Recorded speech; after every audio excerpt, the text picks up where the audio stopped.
If you are targeting a company, for example, to market for them, let's say an automobile company, the same example we use them. So you focus, you check the one. If one has website, the website is not too good, is the option. Let's say we have three options. One has a very beautiful website.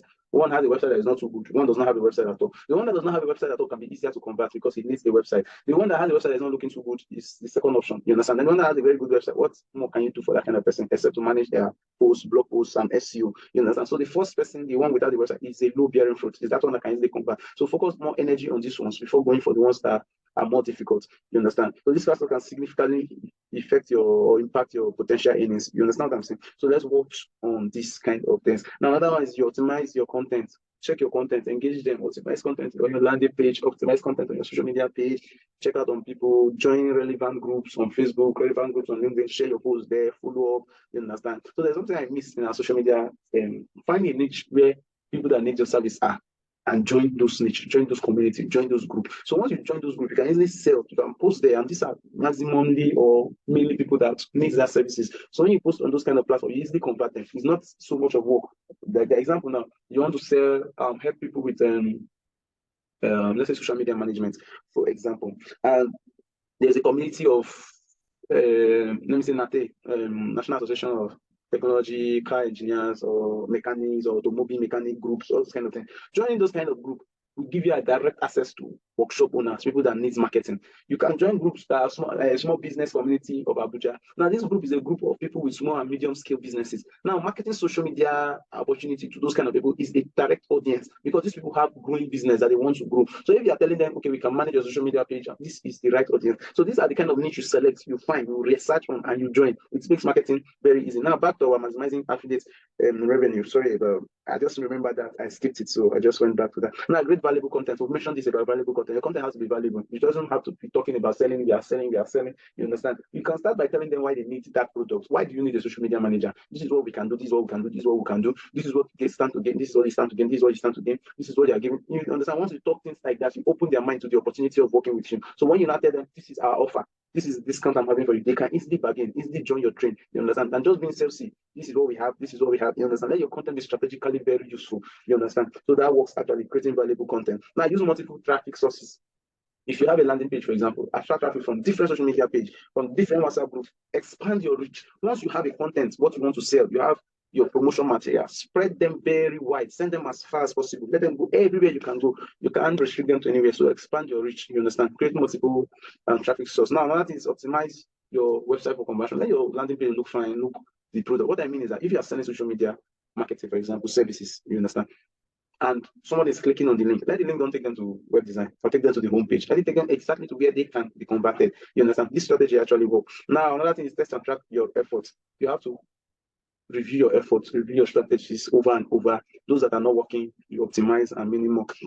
And another thing is use of email marketing. Now, email marketing is very powerful. You understand? Email marketing is very powerful. You know, when you build an email list, you have opportunity to engage this audience periodically. You understand? So they can't forget you. You have newsletter, promotional content, all these things. So when they subscribe, and you know, email marketing is a very strategic way of marketing. You are providing services to these people. You are providing information, education, and many more. So servicing them regularly provides an opportunity for them to buy one of these days. You understand? So it's actually a good one. I've mentioned leveraging on social media, very important. Conduct A/B testing, educate yourself, and stay up to date. Now, I've mentioned knowing more about the product, which I don't want to talk more on it, but it's very important here also. And trying to stay up to date. Stay up to date with the happenings in your industry, the information, latest Q and all. You understand?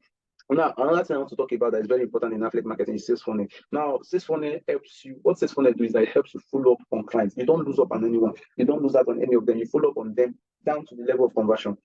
Now, developing a sales funnel is a crucial part of any successful marketing strategy. You know, a well-designed sales funnel helps business guide potential customers, you know, through the buying process, from reaching, contacting us, inquiry, down to making the final sales. You understand? You follow up on them. You get. So now, let us talk a little on the step-by-step guide to develop an effective sales funnel. Now, number one, define your target audience. Like we always say, you have to be targeting the audience. Once you miss this step, you miss everything. This is the most important part. So once your audience are not well defined, you are marketing to your wrong audience. Then even if they click, you are getting the wrong people. And even them, they can't even click because what you are selling to them is not what they want. You need to be talking to people that needs your product. You need to be sure that these people I'm talking to are people that needs what I'm offering. Then you put in all your energy. If you miss this first part, you are missing everything. That's why it keeps coming up. It keeps coming up. I keep repeating it. It's very important. Define your target audience properly and make sure you're targeting them. Another thing is raise awareness. You understand? Create content, marketing campaigns, increase brand awareness, reach out to target audience, reach out to them massively. Create anything through ads, content marketing, email marketing, whatever it is. Spread your reach. Go wide. Okay, just go wide. A wide cannot. Reach wherever you can reach. You understand? We are still on the developing a sales funnel. Reach wherever you can reach. You get. Now you generate leads. Find a way to generate leads. Get them to book. Drop their emails. Drop their content. Drop their contact. Whatever it is, you can use ebook to generate these leads. You can use webinars. You can use discounts or free trials to cut different things you can use to get these leads and many more. So it's very important you develop these leads and all. You get what I'm trying to say. Now, after you've generated your lead, you nurture the lead. Now, once you have captured leads, engage with them through email marketing, retargeting ads, social media to build trust and rapport. You understand? Nurture your lead. Don't go selling at once. Nurture them, give them information, education about what you do, what the importance of all these things. You can use blog posts, articles, case studies, many more. Then you convert these leads to customers. Now, the point of converting these leads to customers is the point where you eventually tell them what you do, offer them incentives. You understand? Things like discounts, add-on bonuses, add-on services, free upgrades, persuasive copywriting. Use it to get them. You understand? Now, the good thing about this is that you have nurtured them for a while, so there should be a trust to this thing. So offering them a discount makes them feel, wow, these guys are helping us. You understand? Now, another thing is retain and upsell. Now, what we mean by upselling is that, example, someone is buying a website service, you can upsell to social media. Once they buy, you tell them, okay, we also offer social media services. They offer social media. They also offer search engine optimization. You can optimize your social media page for search. So these are what we do. So you keep upselling, you keep upselling, you keep upselling until you get them managing their full system. You understand what I get from this? I mean, what I'm trying to say from this, you create opportunities to upsell. You can also cross-sell. Upsell is getting more. Cross-sell is giving a complementary services. You understand? You offer complementary services. Okay, this is another one, this is another thing. You understand? You give them. So this is a very good way of retaining and upselling with customers. So this can be done through email marketing. This can be done through email marketing, loyalty programs, and personalized recommendations. Different ways you can use to do this. Now, you measure and optimize. I keep doing this also. At the end of everything, always measure and optimize. Come up with strategy. Check what you've done. Is it working? What did not work? It's very, very important. You measure and you optimize for better results. You understand? It's very important, very important. So use this data to identify areas for improvement, optimize your funnel for better results and many more. Remember that developing a sales funnel is an ongoing process that requires continuous iteration of optimization. So keep refining your strategy to adapt to changing customers' preference and customer preference and market conditions. So that is it for that.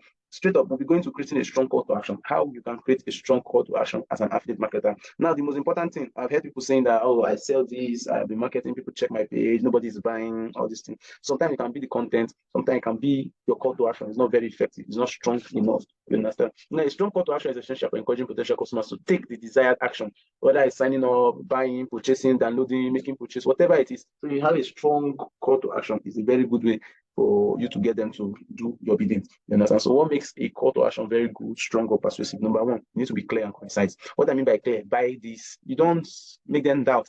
Is it here we are buying? Is it subscription? It needs to be clear. You understand? Once your call to action is clear, in a clear statement, you clearly state what action you want your audience to take, using concise language that is easy to understand. You don't use big words, avoid jargons or complex those slangs. You don't need them. Lego, you know, Lego now. Where are they going? Lego. You say download or subscribe. Simple English. Don't make them confused. You understand? It's very good. So number two is use action-oriented language. You understand? What I mean by this is the same thing we are just in a similar way. Download, sign up, buy now. Those things are okay. You don't need to start reinventing the wheel or try to just to be special or to be unique. You start using grammars or jargons that people cannot relate to. You understand? Now, another important thing for a strong call to action is that you create a sense of urgency within them. Now, if they don't have a sense of urgency, they can feel like I can come back tomorrow. Now, eliminate that part of I can come back tomorrow from your audience. Once you can eliminate that, you get most of them to buy now, especially if they have the funds, have the resources, or have the means to subscribe or download whatever you want them to download. You understand? Create that sense of urgency. Encourage users to act quickly by using time-sensitive language. Example, limited time offer.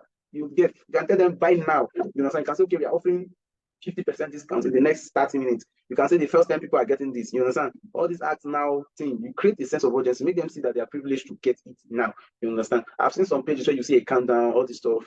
These are part of it, but make it look real. You know, some of those countdowns, we've seen a lot of them, and it's looking like it's scam already. No, when I come back, we'll still have a discount. But make something more unique. I can't tell you exactly what you can do, but I'm telling you that your call to action needs to have a sense of urgency to make them want to do it now, not to come back even when they can now. So as long as they can do it now, let them do it now. You understand? So another thing is highlight the benefits, explain the value that users will receive by taking the desired action. Like if they do this, what do they get? Let them know before the call to action that these are what we are offering, this is what we are giving you, this is what you are getting. And you are up to go. You understand? Now make it visually appealing. What I mean by visually appealing, design your call to action to look fantastic. You know those ones that when you scroll through, looking fine, all those kind of things. Let your call to action, let it be appealing. Let it look like something somebody want to touch or click. You get. Now personalize your call to action. If possible, personalize your call to action based on user behavior, preference, or demographic information. This can take your call to action more relevant. You understand? So make it more appealing. Example, if you are there are senses or a way you do a call to action that is more appealing to a particular genre of people. So it depends on your target audience. You make your call to action look like them. You understand? It's easy for them to get there. Then the next day, like I always mention, you test and optimize. It's very important to test and optimize and make sure